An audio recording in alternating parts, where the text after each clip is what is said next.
sempre diem que Granotes al cel, aigua a la terra és una invitació a invocar la pluja a través de la dansa i l'espai sonor i amb la complicitat del públic. Molt bé.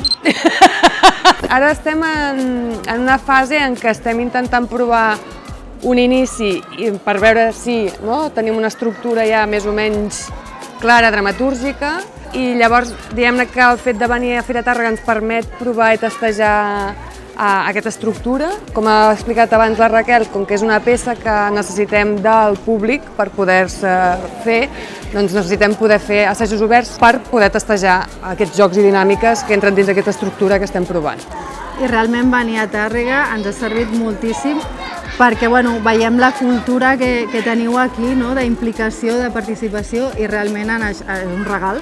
És a dir, per nosaltres, com a peça participativa, poder fer aquests assajos oberts aquí.